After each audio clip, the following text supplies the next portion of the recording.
Good afternoon, ladies and gentlemen. I'm Anna Park, Ambassador for Public Diplomacy, Minister of Foreign Affairs of Republic of Korea. I would like to welcome all of you for today's session. Before I begin, I want to express my warm welcome and appreciation for the panelists who came from neighboring countries and from some far away. Today we will discuss Asian soft power facing the fourth industrial revolution. As you can see, we have a very distinguished panelists with us. Let me introduce first to my left at the end is Mr. Sun-Uk Choi, a research fellow at the KBS Broadcasting Culture Research Institute and a board member of the Korea Society for Journalism and Communication Studies. To his right, Ms. Artien Utomo from Indonesia, President of Rajawali TV, an Indonesian terrestrial national network TV. And to her right is Mr. Ichiya Nakamura from Japan, professor at Jeju University. And to my right is Professor Zhang Zhang from China, who is Deputy Dean of Institute for Cultural Creativity at the Tsinghua University. And to his right, Mr. Uyo Baek, who is a professor at Yonsei University. Then to his right, Mr. Barry Welsh from UK, who is also a professor at Tonggu and Ewha University. And finally, to his right is Ms. Sung-Hae Son, Director for Cultural Cooperation at Ministry of Foreign Affairs. Today's topic is about Asia soft power in the era of the fourth industrial revolution. It's about how to face the fourth industrial revolution in terms of soft power. Since last year, Davos, we frequently hear about the fourth industrial revolution. It became very hot and quite dominant topic these days. We would like to focus on soft power, particularly in the new development of industrial revolution. And earlier in the past, technology advancement actually it guaranteed more profit in your business. However, now the fourth industrial revolution started. Then technological advancement it doesn't guarantee profit as it has done before. We need a totally different approach, not a single adjustment, but a whole new concept in our business. So we may need a whole, a totally different concept of soft power in the new era. Basically, it seems to me there are two standards which represent the fourth industrial revolution. The first one is connectivity, and the second one is creativity. So connectivity links many things through imagination and ideas, not only through internet. Internet on things. It's a very good example to connect different things and make our life very convenient. So, for example, You can control your gadgets outside the house, and your cell phone application tells you what's in your refrigerator. You don't have to open the door of the refrigerator to see what's in. At your office, you can check what's in your refrigerator and what are expiring and what should buy on internet shop, grocery shop. And another example of connectivity could be virtual reality. And I don't know whether you have any chance to experience virtual reality, which is set up at the booth on the third floor of the center.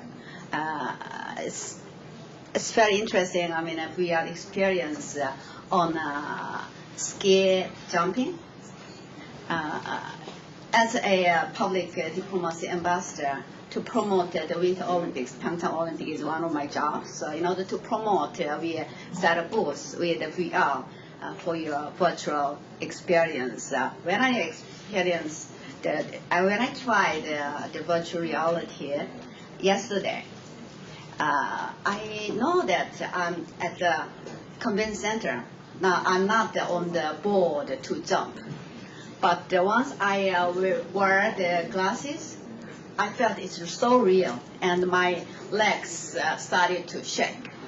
So if you didn't have chance, please do it after this meeting. This the VR experience booth is on the third floor. Anyway, through virtual reality, you can be connected to any place which you dreamed of without going there. So connectivity between things, connectivity between you and things, connectivity between you and nature. It's happening in our new era of post-industrial revolution. And the second aspect is creativity. One good example is Uber and Airbnb. In the past, you cannot imagine doing business without having actual assets. If you don't have hotels or resort, you cannot do any accommodation business. But the Airbnb, you can do your business without the real properties. And Uber is also another example. You don't have taxis, but you can do taxi business. So new business actually comes out creativity.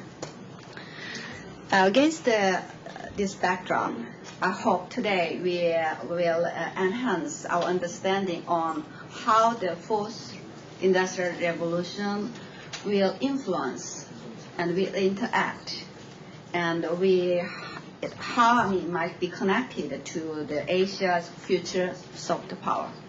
So new era of industrial revolution will provide us new opportunities. Asia, despite of its long history, profound culture, and very dynamic economy and society in modern days, its soft power has been under-evaluated. So, and in Asia also, I mean, we have quite many advanced IT technologies, but still we are somewhat weak in utilizing them. So I hope in this session, excellent panelists will share their opinions and comments on the way how to enhance Asia's soft power in the era of the fourth industrial revolution. So I'd like to invite panelists to make comments. Each panelist is supposed to spend less than 4 minutes. Then after first round of each panelist comment, then we will have some discussion among ourselves on this issue. Then we will open the floor for the audience. And can I invite Mr. Nakamura, H. Nakamura, to make some comments. Okay. 안녕하세요. Hello. I'm Ichiya Nakamura. I'm very, very glad to be here today. Before joining the academic field, I was a member of the government of Japan as an IT and culture policymaker.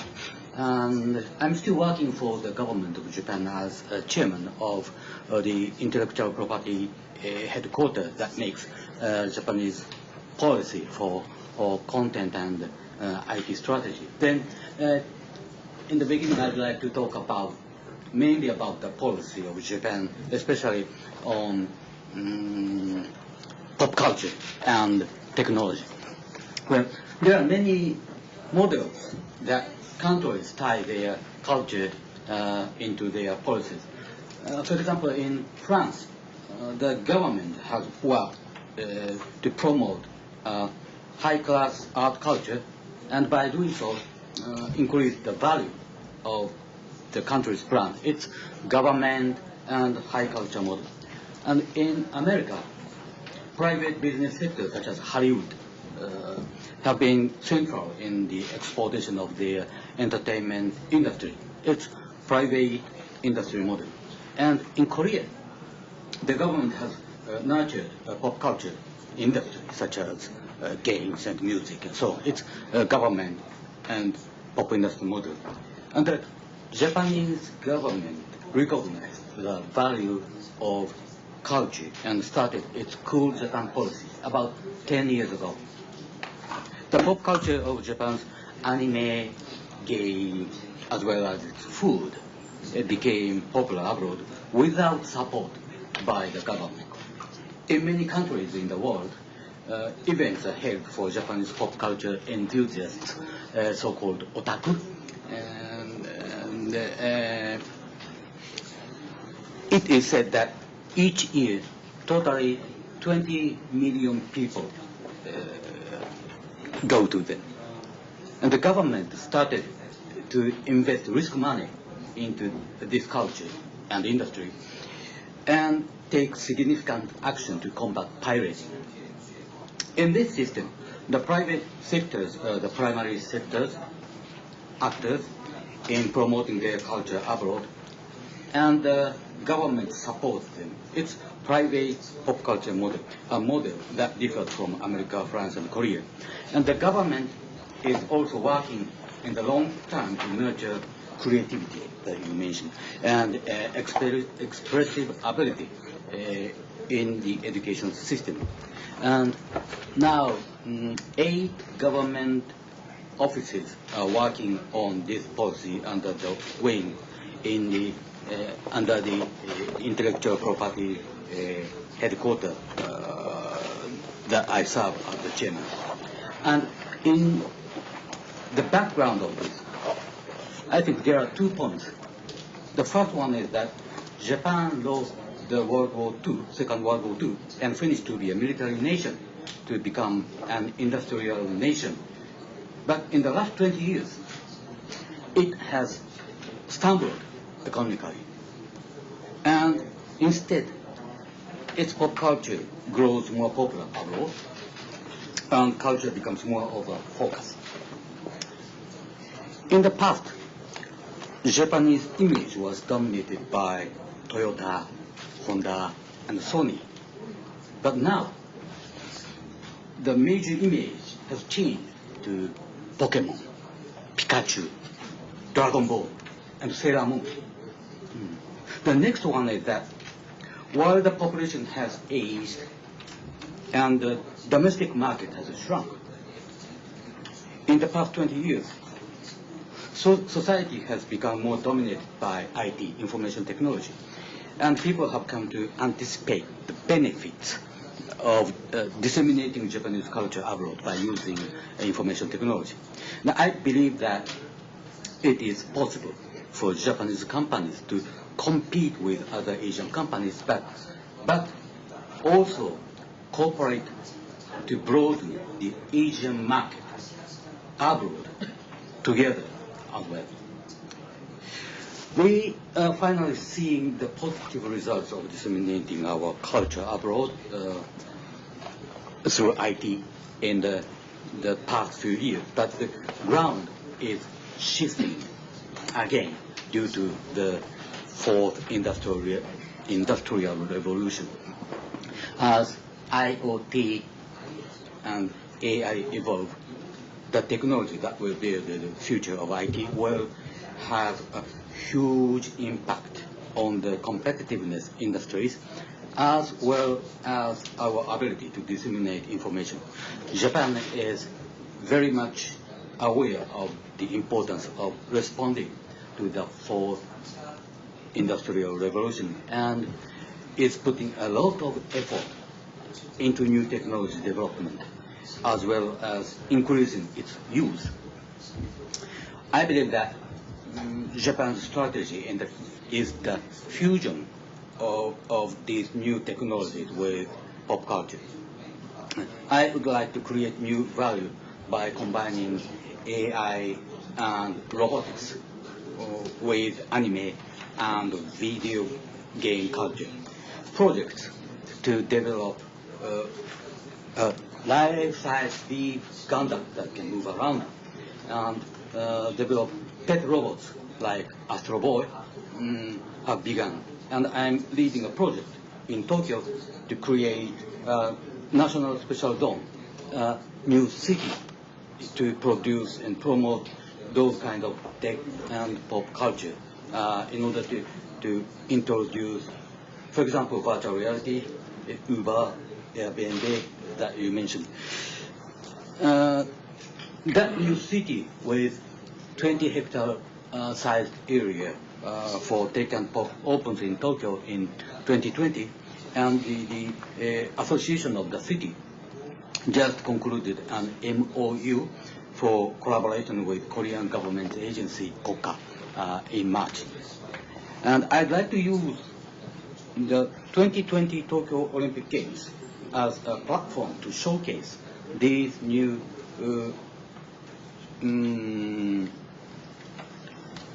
new technology and so on. The fourth industrial revolution may be probably a crisis as well as a chance and opportunity for Asian countries, all of the countries. I hope that using new technology we can cooperate to form a strategy to increase our soft power throughout the world. That's it. Thank you. Thank you very much, Professor Nakamura, for your comparison on how to promote the soft power according to each country, United States, France, Korea, and Japan, and also your explanation on Japanese government's effort to increase soft power and as well as to nourish creativity. And you mentioned about the Pokemon Go, and it's actually very, very successful new business, business and cultural product, which was very popular all over the world. And the combination of AI, IoT, and robotics for new cultural products is very much insightful for us. And also, you are leading some project, very innovative project to establish a new town near Tokyo with a collaboration with some Korean company, agency. So it's good news for us. And you also mentioned that you will use more technology, high technology, for the coming Tokyo Olympics. And we also believe that the Pyeongchang Winter Olympics next year, it should be also technology-based. So we may cooperate on those areas too. Thank you very much for your insightful presentation. May I invite Ms. Utomo for your comments? Thank you for the opportunity. I'm very happy to be here. Coming from Indonesia. This is a country of the 254 million people, the fourth largest population in the world, with the GNP per capita 3,500. We have 1.9 million square meters of land, and average age is 28 years old. 50% of the population is under 30 years old. So it's quite a young millennials populations. However, because we have 17,000 islands, so connections is not yet across the country. Okay, big cities we have connections, but not very reliable. In fact, I'm actually working for the TV stations. While I was here, I have the news that our FO have problems. So the connection is still a big problem in Indonesia. Therefore, only those people who live in big cities, in the big cities by Nielsen's, is only 10 cities, 11 cities in Indonesia. So it's not yet across the country. Yeah, so connection is still a problem. However, this doesn't stop the youngs to actually come up with projects that now becomes very successful. One that need to be mentioned is Gojek. Gojek is a motorcycle taxi. It started in Jakarta. We have I don't know now, 20 million populations. Traffic jam is so bad that it can take hours to actually reach out to the city center. In fact, one of the Tencent guy who lived in Jakarta, Tencent from China, from Beijing, he said this is one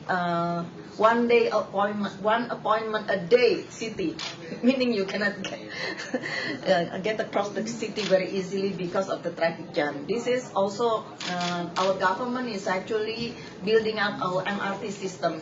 So the traffic is worse because of that. Yeah, we have to wait another 3 years before we can use public transportations. So Gojek is very successful now. It becoming, I think, the best IT company. Yeah, it derived from a very simple idea. This is to take people from one place to another by bicycle. So it's like motorcycle taxi actually.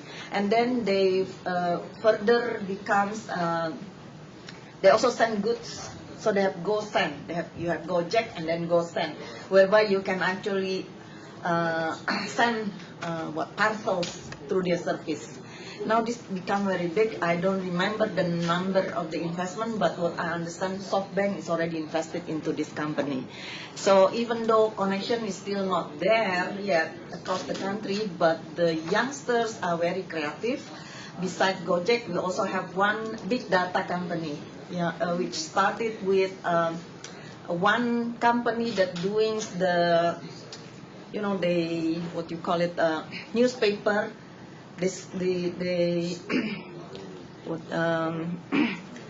For every newspaper that come out in the country, they will take clipping, newspaper clipping. It started with newspaper clipping, and then now they actually managed to copy digitally, and that becomes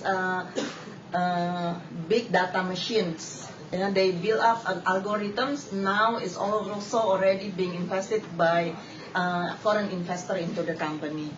So for Indonesia, in terms of fourth revolution, is still going on. But it's not yet in a big, in a big way, like being supported by the governments in, like in Korea or in Japan. I know your government is actively pushing this industry. But Indonesia is still, well, it's there, but it's not yet in a big way. I mean, there's no money going on into this industry. But the youngsters, they keep coming up with a lot of ideas. In fact, the venture capital funds, we have so many venture capital funds that looking for digital-based companies to be invested in. Okay, that's it, I think. Thank you. Thank you very much, Ms. Utomo. We quite envy Indonesia. I mean, you are quite young millennial population country, but Korea, Japan, we're very much aging society. But also, I mean, you explained about how to tackle the traffic. The connection problems. Indonesia is a huge country composed of thousands of islands. So it's, you are using new IT technologies to solve the problems. And now, can I invite Mr. Choi? Thank you. I'm so glad to be here with the distinguished speakers. Today I'd like to briefly discuss about 3 points for fourth industrial revolution and the soft powers. The first one is what is the impact that the fourth industrial revolution will have. And the second one is how is the fourth industrial revolution going to affect the soft powers. And final point is a big and open question. What we have to do. So, I would like to first what is the impact that the fourth industrial revolution will have. The fourth revolution is the concept of blurring the line between the real world and the technology world. But the impact that the fourth revolution will have are not yet known. Nobody knows. The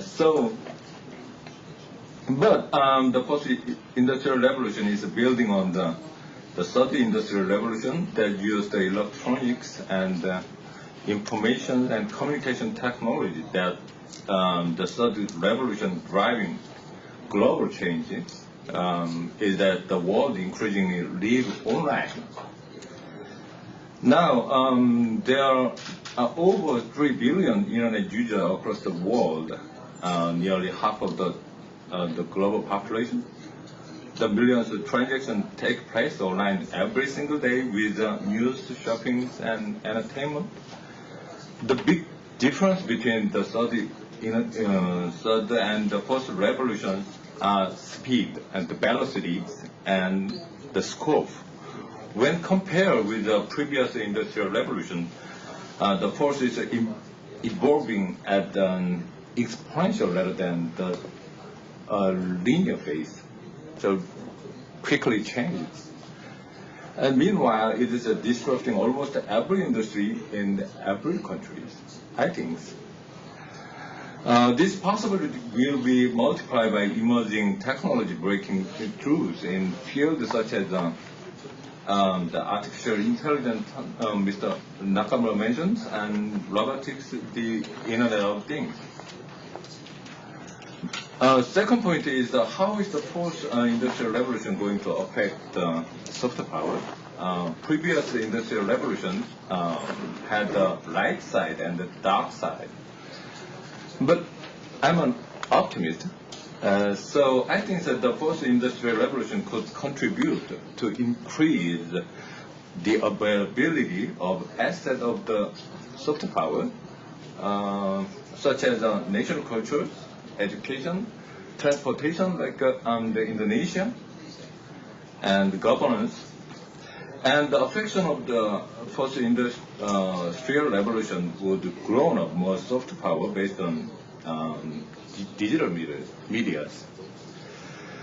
Especially, in my opinion, the border caused by different language between the countries would be quickly growing than we expect.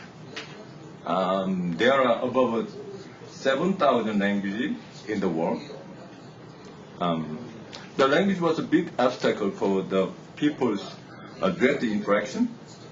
But several global startup companies like Bragi, a German company, they already developed the solutions. Just to put on the translator on inside the ears, we can just speak my own language.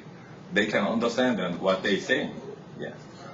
But impressive progress that has been made in the AI in recent years, driven by its exponential increase in computing powers and by the availability of huge amount of data and the algorithms. So what must we do? I would like to consider two things. One is listening, and the second one is a common agenda in Asia. Almost 60% population of the world lives in Asia, and 36% in world GDP came from Asia. Yes, Asia is a big continent, and each country has a valuable cultures and specific soft powers. So we used fourth industrial revolution to empower listening first for the soft powers. All successful the public diplomacy is based on listening, I think. The listening is to understand the international environment by collecting data about the public and the other opinion overseas, and we could use that data for increasing soft power. And next one is the important thing between the post-industrial revolution and soft power is have uncommon agenda that Asian countries agree all together, I think. It could naturally collaborate with other Asian countries and use the new technology to achieve the goal if we share a common agenda. For example, it could be peace, like the purpose of this forum, or the global warming that Algo mentioned yesterday here. Definitely, we don't know where the fourth industrial revolution will lead us, but change is inevitable. It's the only constant in our life.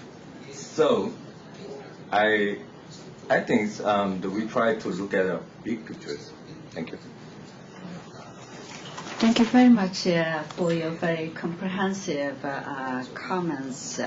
After hearing your presentation, I'm a little thrilled to enter the unknown world, which is fourth industrial revolution.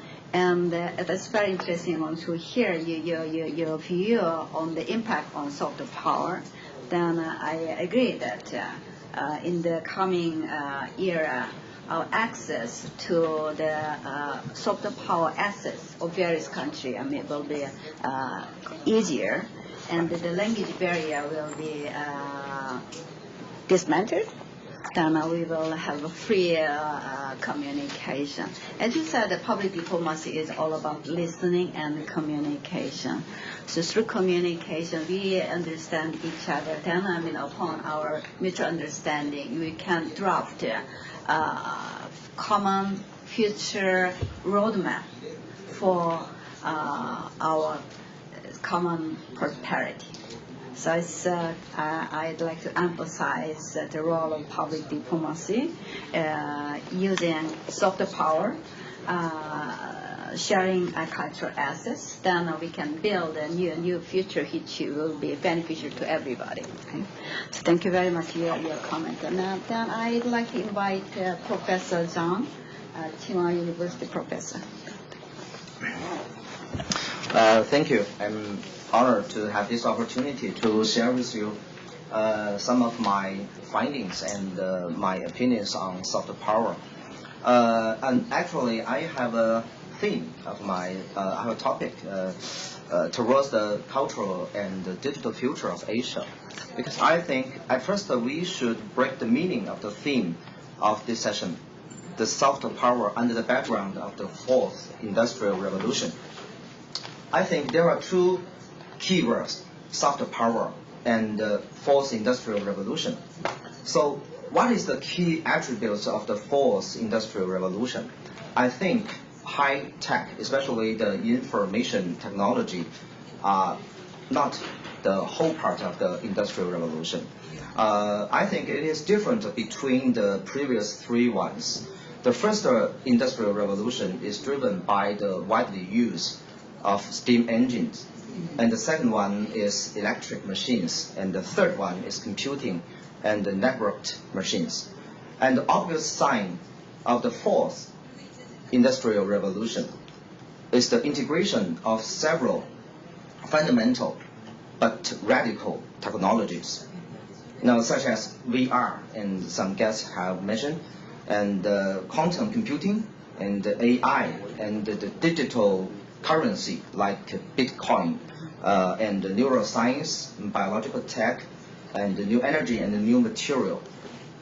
So ultimately, it is the competition on countries' industrial system, on the innovation and the creativity, competence, and the talents. And the second keyword is soft power. We need to revisit the concept of soft power. As a concept introduced by US scholar in 1990s, it represents the global competition orientation of the Cold War. The three dimensions of soft power is culture, political values, and diplomacy. As the definition was expanded in the connotation and the denotation, many elements was added into it by Joseph Nye himself, the founder of the concept, and some other scholars from all over the world. So these concepts include ideology, administrative mechanism, and national image, and so on. So besides, the concept of soft power is also used to describe the competitiveness of a city, a firm, an organization, or even a university. So, in my opinion, culture is in the centerpiece of soft power. To build or improve the soft power of a country is to make the country's ideology, developmental path, and culture accepted to other countries, and to improve the discourse power and the cultural capacity of a country. As the second big economy in the world, developing cultural and creative industries, telling good Chinese stories and delivering Chinese voices is one of the many ways to improve the soft power of China. The Chinese people have the traditional conception of harmony, but not sameness. So I believe that soft power comes from the cultural confidence. The Chinese scholar even invented a new concept based on soft power. It is called soft power of culture, or cultural soft power, which is referring to the original definition. I did some literature review in China before I came here, and I think there are basically four dimensions of the culture that Chinese scholars invented, the soft power of culture. The first one, no, actually it is a concept that has Chinese characteristics. The first one is the cultural appealing capacity, and the second is the cultural radiation capacity, and the third one is the cultural compatibility, and the fourth one is the cultural influence capacity. So, in the interest of time, maybe I have the opportunity to share with you some data of the development of China's cultural industries. And speaking of the cultural industries, my organization, maybe I will have the opportunity to introduce you what we are doing. Okay, I think that's all. Thank you. I will give a floor to Professor Beck from Yangtze University. Okay, thank you for having me here. I'm from Policy Department, Yangtze University. How to enhance Asia soft power? I think this is one of the primary subject in this Jejuporam this year. I've been working on interaction between hard power and soft power last several years. At the same time, I think then I need to move on to study the interactions between power and technology more in terms of soft power. The first layer is, of course, in politics, international politics, is hard power and soft power. The second layer is more likely on soft power and technology. Especially, many people actually hesitated to define the fourth industrial revolution right now, but I think it's coming. It's already there. Ambassador Park explained about those the technological advance last couple of years or last several years in internet, artificial intelligence and big data, and then mostly SNS, social network service. I think it's a revolution, real revolution. We have another tool, just like Professor Chang said, it's a steam engine, or we have computer. Nowadays we have AI and then SNS. It means each country and each state is open, more open than ever than before. And then it means that we need to have some sort of interactive, two-way, not one-way, two-way interaction among countries. And the countries, of course, government officials like, Ambassador Park and then Director Sun, but also, ordinary citizens too. Okay. That means we need to improve this, soft power by advancing technology. And then it must be, two ways, not one ways. So I think that it's more it can be defined as. So I propose that the idea of ecological system of the public diplomacy. Public diplomacy is supposed to be more ecological rather than artificial.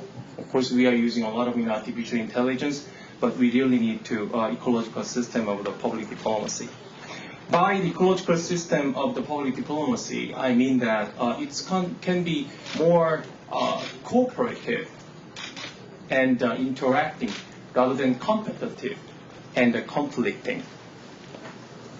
Helping each other's, public diplomacy is very, very important, but it's at the same time, it's not just for the positive images, but also for negative images too.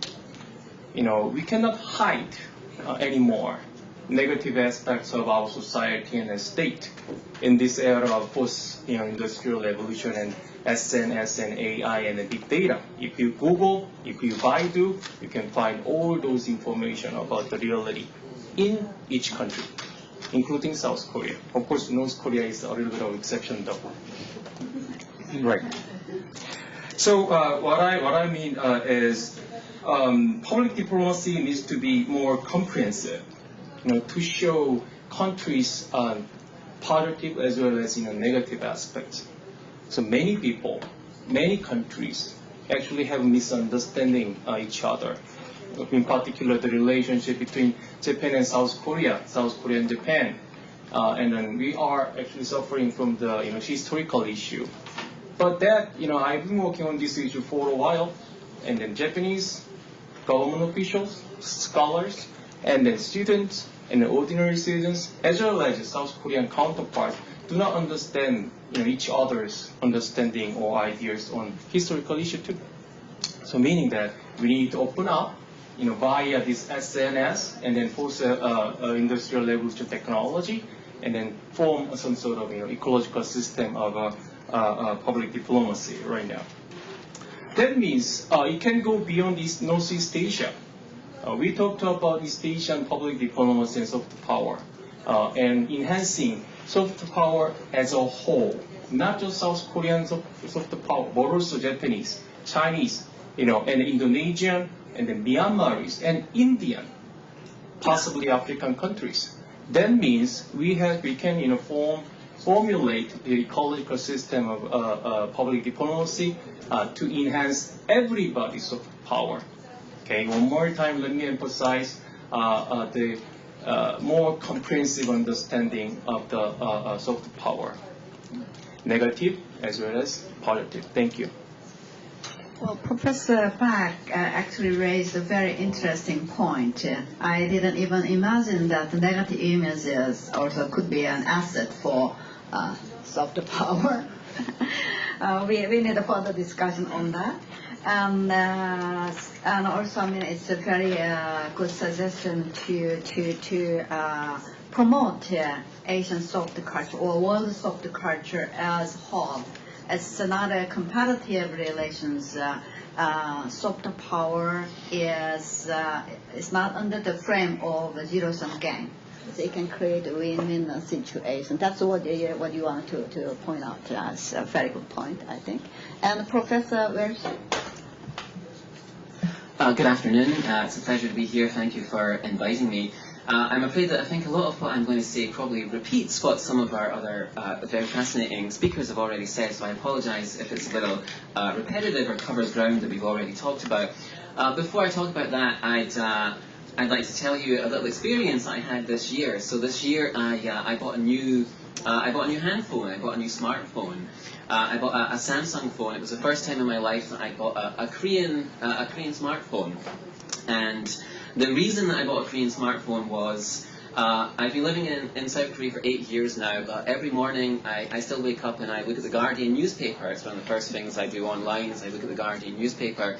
And the Guardian review for the Samsung S8, it said that it feels like you're holding the future in your hand, that it's the future of mobile phone technology. It's the most advanced mobile phone technology. And one of the small innovations that this phone has that I like the most is this little button on the back, this little sensor here. It's a fingerprint sensor. So whenever I want to turn my phone on, I just put my finger on the sensor here and my phone comes on.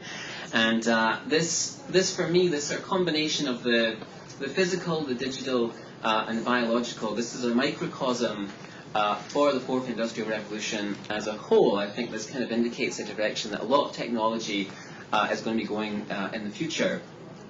Now, since that term first gained widespread attention at the World Economic Forum in January 2016, the fourth industrial revolution has become a buzzword all around the world. It's why we're here today. And many people believe that the world is rapidly approaching a technological revolution that will bring with it seismic and, as we've already said, unprecedented changes, very vast changes. So the way that we live, everybody across the world lives, works, plays, the way that we connect to one another will be fundamentally altered drastically within the next 20 years. Now, no one is certain how these changes will happen or who will be affected the most, but one thing that we can agree on is that many people will benefit whilst many others will lose out. Now, alongside these new developments are all of these new technologies which we've mentioned, and a lot of them blur the boundaries between the physical, the digital, and the biological. And they have the potential to affect every industry in every country. Klaus Schwab wrote that 47% of American jobs will likely be severely affected by these changes within the next 20 years, right, within our lifetimes. And the scale of this change is so vast that entire modes of production, systems of governance could be completely changed within the next 20 years. And we can already see the signs of this around us in the form of artificial intelligence, self-driving cars, drones, robotics, nanotechnology, neurotechnology, and biotechnology, as well as 3D printing. And if we think about these technologies, when they're coupled with a world population connected by mobile devices that have these incredible processing capabilities. I mean, we all essentially have miniature supercomputers in our pockets at the moment. Then we get some idea of the scale of the change that we're going to be facing. Now, in the past couple of years, we've seen lots of countries around the world, in Asia, everywhere, kind of scrambling to come to terms with what these changes are going to mean. So we've had groups and think tanks that have been established to try and understand what this new world will look like. So who's going to prosper and who's going to suffer. And like we've already mentioned, the fourth industrial revolution has the potential to improve the quality of life for vast swathes of people all over the world. And no one wants to lose out, obviously. Now, in terms of Asian soft power, this new paradigm seems to offer many new possibilities, and governments in the region have, again, as we've heard today, they've been very eager to embrace these coming changes. Now, among Asian countries, the term is perhaps most eagerly embraced by South Korea, perhaps a little biased, having lived here for the best part of a decade. But last year, South Korea had a ringside seat to a symbolic event in the Fourth Industrial Revolution when the expert Go player Lee Se-dol played a Go tournament against AlphaGo. AlphaGo is an AI algorithm created by Google DeepMind. And many people were shocked when the human player lost, and this AI beat the Google player. I remember my students talking about it. They were very gripped by this thing that happened. But I think that brought home the idea that the Fourth Industrial Revolution is real, and it's here, and it's happening right now. And even the new president, when he was a presidential hopeful, Moon Jae-in promised that he would install a Fourth Industrial Revolution committee directly under the office of the president. I think that shows just how seriously that the country's been taking it. And South Korea, I think, is thinking of the Fourth Industrial Revolution as a vital part of the country's economic growth development strategy. And in December 2015, the government began to roll out a strategy designed to cope with these new sort of industrial transformations. And the goal of the plan is to boost the local economy by securing intelligence information technologies that characterize the Fourth Industrial Revolution. So the South Korean Ministry of Science believes that cutting-edge technologies like the Internet of Things and artificial intelligence have the potential to generate billions of dollars for the local economy. Now, not everybody agrees. Not everybody agrees that the Korean government's strategy is the best strategy, but nevertheless, the thing that we can be sure of is that huge changes are coming. I'd just like to give you a couple of very quick examples. So, for example, 64% of experts in a recent poll think that with the first smart city with over 50,000 inhabitants, with no traffic lights, that we'll see that within the next 20 years.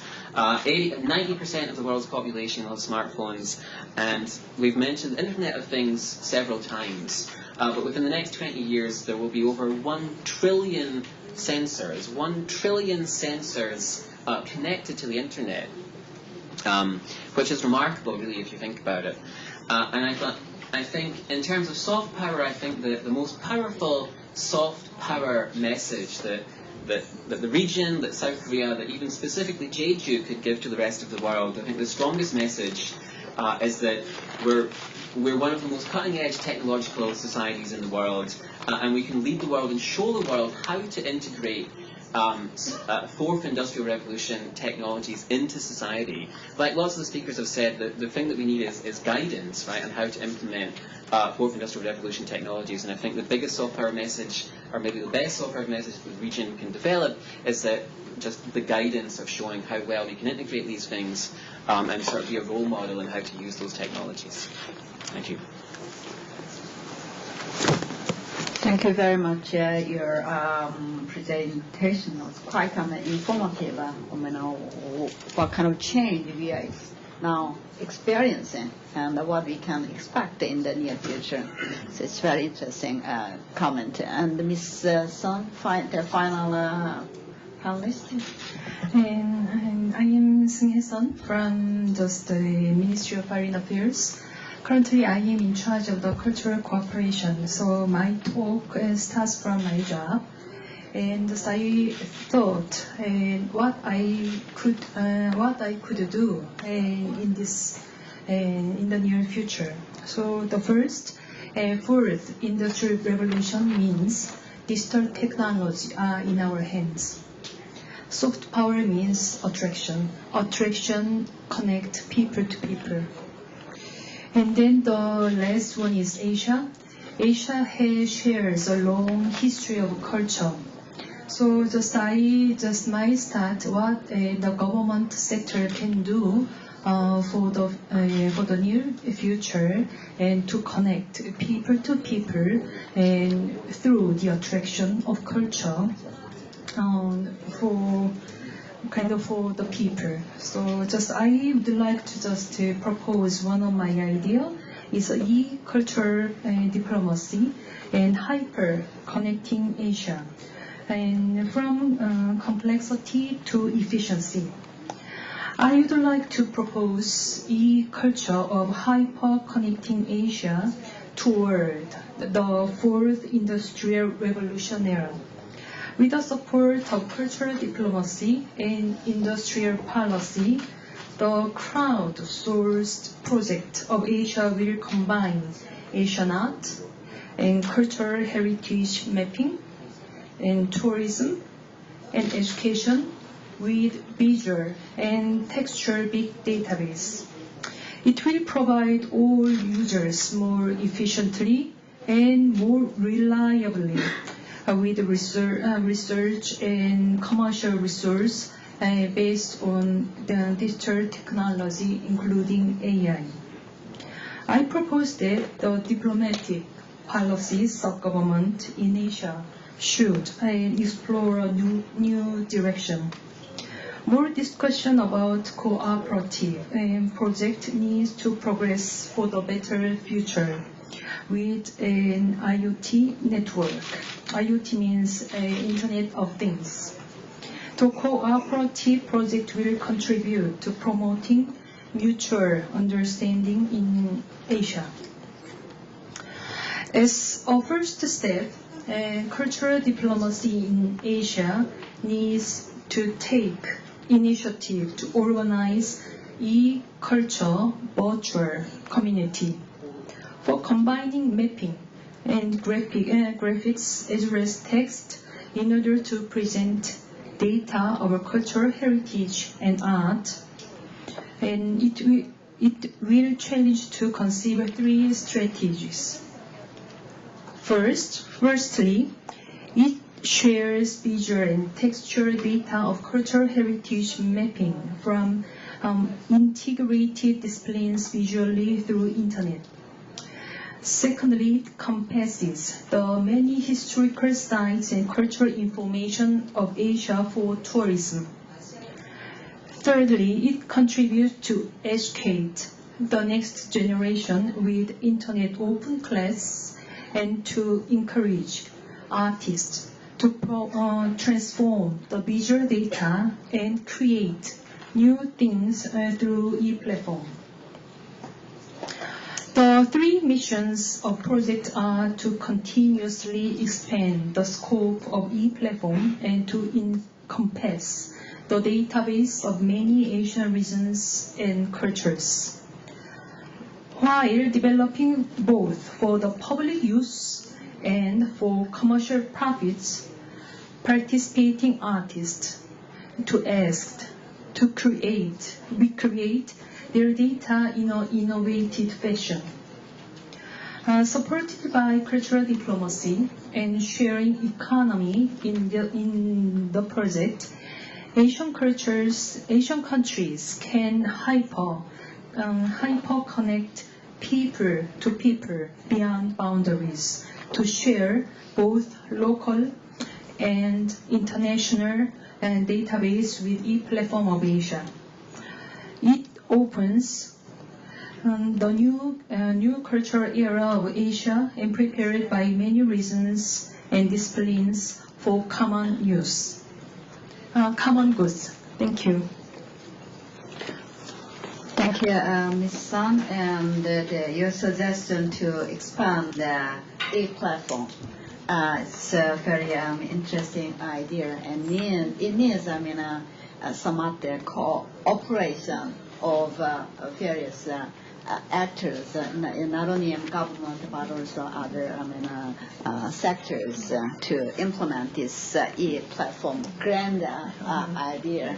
But it was stimulates our thoughts what we can do to increase soft power as a whole in Asia. Thank you very much, panelists, for your very valuable comments.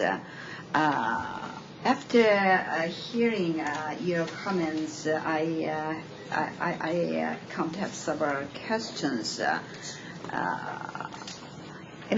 We talk about the soft power, and Mr. Zhang, he mentioned that the center of soft power is culture, and as soft power, it seems to me it has it should have more than culture. So culture dissemination is one way to increase your soft power, but there are other important ways to increase your soft power. So I'd like to hear your views. What are the major assets of soft power? That's the first question. And the second one could be, what is the government role?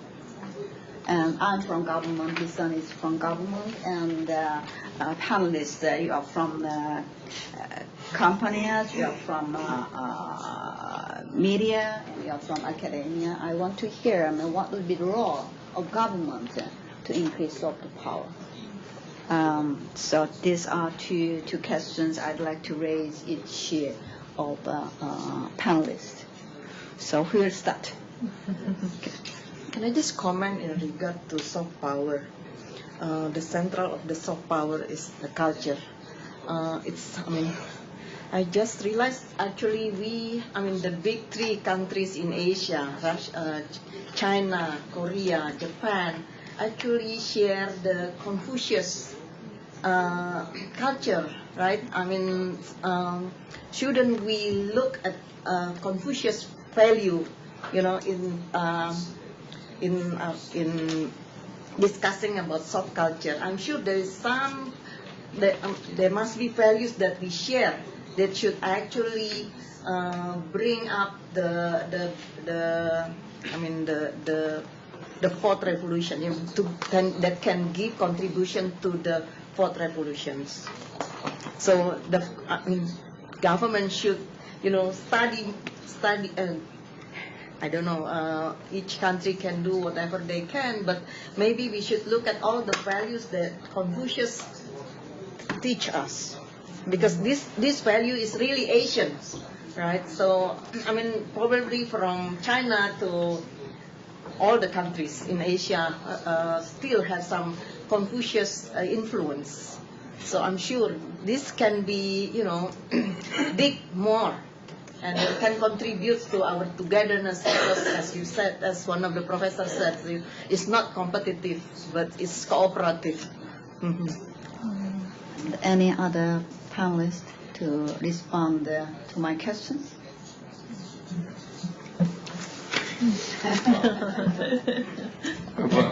Well, assets for enhancing soft power. I think it's a tools. Show the realities of each country and each society. One more time, the reason why I brought up the issue of sharing positive as well as negative images and brands in each country is if you try to show those sparkling, bright, and positive images to the others, and they are not full, to be faked by this type of thing. It is, of course, one more time, it worked. Probably, first and second and third industrial revolution period, but not anymore. Fourth industrial revolution, one more time, it is extremely interactive, hyper connected, and it is more and more involved. So meaning that you show what you have and what you are, it is. I think that's the way to improve your chance to have more access to enhance soft power. Of course, it depends on the political system, and especially political system. More open society, have some more confidence to share your images, whether it is positive or negative. But I think it's a two-way forward.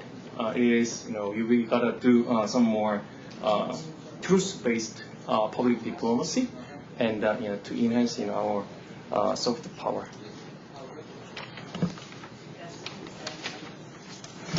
Some of you may remember that at the closing ceremony of the last Olympic Games in Rio, Japanese Prime Minister Abe appeared on the stage with the costume of Super Mario Brothers. And Japan just decided to take advantage of that kind of new culture as a kind of its soft power. But of course there are many other aspects in soft power. For example, traditional culture, food, lifestyle, religion, and so forth. And each country, each community must have its own soft power. And we cannot decide this is your soft power. But important thing should be to find what you have and what is your to find what is your soft power and promote them with new technology. And what is required to the government is it's a very difficult question. For example, the government of Japan is now taking effort to promote new technologies such as IoT, AI, robotics, and so on. At the same time, the government is taking effort to support new culture, like pop culture, domestically. But I think the more important thing is to connect all the people, not only government agencies but also private sectors, to other countries' people like this. I think to hold this kind of chance to communicate with each other should be set up by the government like here for connectivity and creativity, because Asia is so full of variety. We cannot unite it easily, but to take effort to connect each other and create something new should be important role for each government in Asia, I think. And Mr. Choi? What is the major soft power? In my view, that is every country has the different the strengths and the weakness, and also the most important thing is the comparative strengths and the weakness. We should recognize that because, for example, East Asia countries, the Japan, China, and South Korea, is highly depends on the Confucianism, the cultures. So we can easily understand the cultural things from the other countries. But if we express the cultural things to the European countries in the same way, they could not understand for the different perspective. So that means we have different strengths and different weakness for the cultural things. So next, my opinion for the government role is sometimes I think the government misunderstood about the soft power, and they not you. Yeah, sometimes government officials think about the PR or advertising as the soft powers. I think that it's not. The government more focused on to improve the legislations and how to empower the informed citizens. That is more important to the societies. That's all. Thank you. And any other, Mr. Tang? Okay, I'm gonna give some feedback to these two questions. And as to the first question, what is the major assets of a country? 4 points came into my mind. And the first one, I will go back to the data I will provide you. Because the first one, I think the major assets is the development of the culture, especially the cultural industries. Now, I'll share with you some data of China. In 2016, last year, China's cultural industry increase is more than 3,000 billion yuan in the Chinese money, which is about 440 billion US dollars.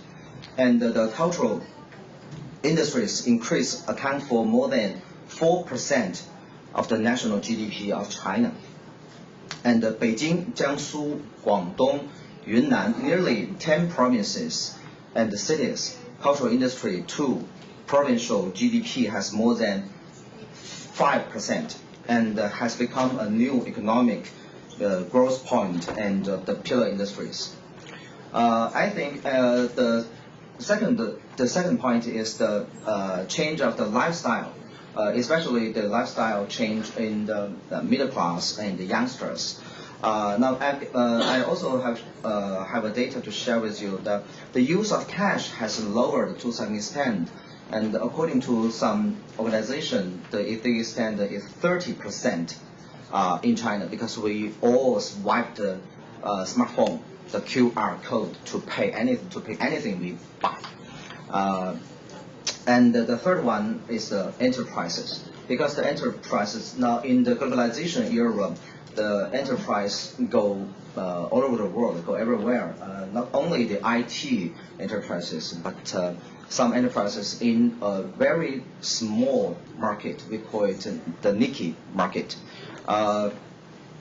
Now, such as I will give you 2 examples of China's most famous companies. WeChat, which is owned by Tencent company, and Taobao, which is owned by Alibaba. These 2 super app have more than 800 million monthly active users. And the market value of these 2 companies is over $500 billion US. I think they are what the soft power of China. And the most important assets of soft power, I think, is ultimately the youngsters, the talent of a country. And my question to the second, my answers to the second question is very simple. What the government will do, the government's role in improving the soft power, I think only 2. The first one is service, to frame the policy environment to foster the industry's development. And the second one is plan, to make strategic and tactic plan. Good. Okay, Great. that's all. Thank you. Thank you very much. My thoughts on my own 2 questions are like this. Soft power, of course, culture is quite an important asset of soft power, and it will continue to be. In my opinion, in the era of 4th industrial revolution, your contribution to the world, your contribution to lead intellectual debate, and your lead in shaping new regime to help to deal with the newly emerged issues like cybersecurity and cyber attack. Those kind of things, we don't have any regime to deal with, the international regime, and climate change is also a serious problem we are facing. So in the forthcoming 4th industrial revolution, your contribution to solve those global problems will be great asset of your soft power. That's one of my comments to make. And with respect to the role of government, as Professor Zhang and others mentioned, that government is not actually the producer of soft power. And government is service provider, government is a planner, and government is actually facilitator, I think. And Korean pop culture is very important asset for our soft power. But pop culture is not the product of our government, and it's product of our civilian artists. And so what we can do is, as Mr. Choi mentioned, we do some registrations and some institutional arrangement. Then we empower people actually to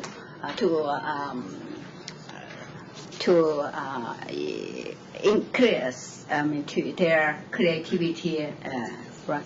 So that's my comments. Now it's time for the audience. So you Okay, you're first, then young man in the middle. Okay. Okay. Please. Got a microphone, it's fine. Is microphone? Not necessary?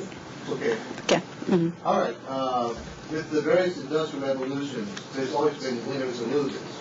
And usually the common denominator of the losers are non-adapters, are slow adopters.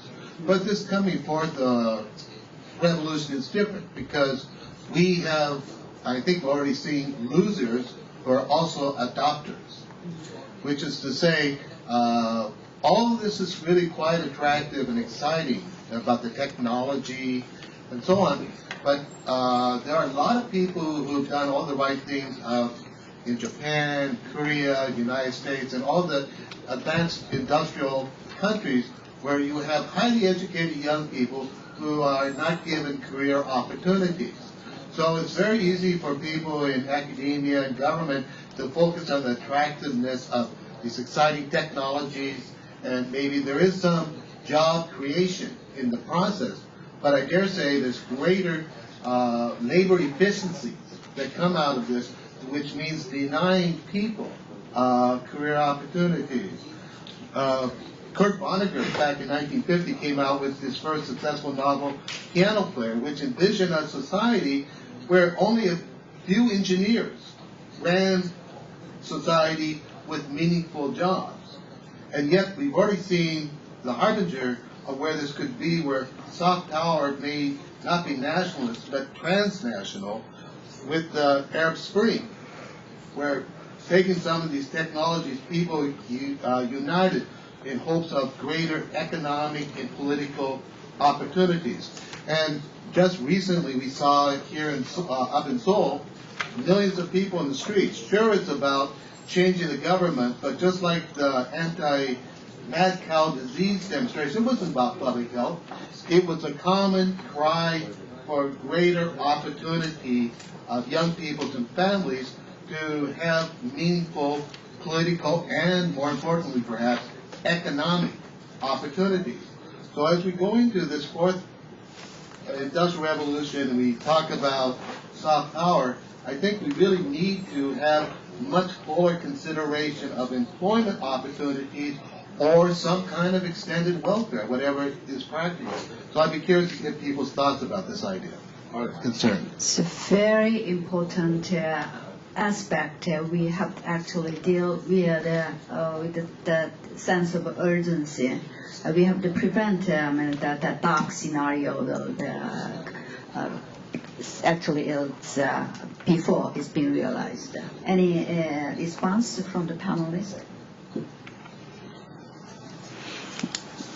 Yes, and Professor Welsh. You in UK just decided on the exit from EU. Oh, and it's right. a reflection of the frustration of young people actually losing jobs.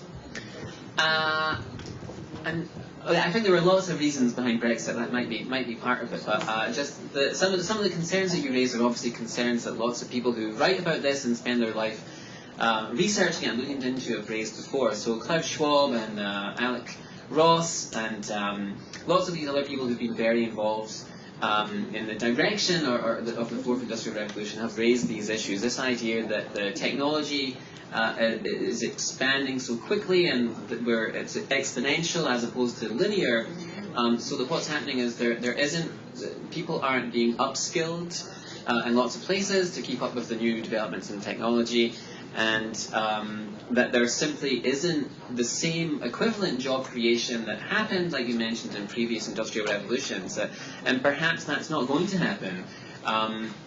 In 20 years from now, we might be talking about a completely different set of issues, where this idea that you have a job, and that's the job that you're going to have some type of job for life, that might not be a reality in maybe 2 or 3 generations. I mean, it just might not be the same, and that's a huge concern. That's why I think that so many people here have said today that one of the biggest problems for the fourth industrial revolution is to have some kind of consensus or guidance on the direction it's going, and how to deal with absorbing those things into society. I mean, some people have suggested solutions for this idea that there might just not be enough jobs for people, like the universal basic income. which might be one potential solution to that. And again, like some people say, we should be optimistic and look at these things optimistically. Maybe that idea that there might be lots of, you might not need to have a job, there might be huge swathes of the population that don't need to have a job or think about a career in the same way. Maybe that's not necessarily a bad thing if there's some other way of supporting those people, right, who don't have an income. Lots of people, like Alec Ross writes in his book, that in some of the poorest places in the world, there's been huge, like in the Congo, he talks about mobile phones have become very popular in the Congo, and that's that he was shocked when he went there to see that lots of people in the poorest regions in the world had mobile phones, but mobile phones made a very big difference to their ability to get paid and to transfer money to one another. So in different places you're going to see different effects, and I guess at this point nobody knows, right? I think everybody recognises that that's a huge issue, and people need to do something about it. Right? And my question is really similar to what the gentleman to my right has asked. Sir, just wait a minute, the microphone is coming. I want to ask you about the question related to the consequences of the fourth revolution. And as we know, every action has both bright and the gloomy side. And personally, I think that the dark side of this fourth industrial revolution is job losses. And as my Korean panelists might know, KeyBank was founded recently, and some Korean banks are considering to fire a majority of its employees as they think the computers can replace their jobs.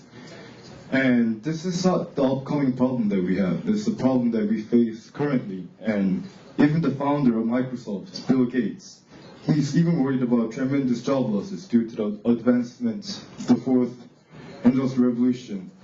And jobs related to first, second, and even third industries are getting risk takes will be dominated by the robots, and this pushes human laborers out of the job market. And some argues that we should implement the idea of robot tax, where the government collects tax from AI or robots. And what do you think that the solution be to solve the social problems resulting from the fourth industrial revolution? Should it be done at the government level, or should it be done at the civilian level, where the companies actually take action instead of the governments? Okay, so who will answer? Well, these two questions is not directly related to this session, to be honest with you. We are talking about enhancing soft power by fourth industrial revolution. But again, Professor Weish actually answered your question already. We do not know the consequences of the fourth industrial revolution right now. Okay, and part might be it's going to be very gloomy, dark future, or now. But at the same time, we actually went through the Luddite movement, when you remember, first industrial revolution, second industrial revolution. A lot of people worried about job losses and unemployment due to the technological advancement, but we got through. So I think we gotta find. B means that not only just South Korea but also Asian or world citizens and government actually try to figure it out how to accommodate or adjust ourselves to the new technology. All right, I think that's the way to go. We actually thought about more established and entrenched ideas about it's gonna be ruin our job opportunities. Yes, that's certainly possible. But if we stay there, then there is no future, right? Okay. Do we have any time for another question? Last question? I'm sorry. Okay, time is already. It's out, and I have to wrap up the session. Thank you very much for the panelists and the audience for your very much constructive engagement in discussing a very important, interesting topic. As I said, we are now entering to unknown world, and we are already in the unknown world, and the speed of change is unprecedented. And earlier, the lifetime learning was optional, but now lifetime learning is a necessity. So we have to adjust to the changing world. So we should be prepared. Okay. Thank you very much.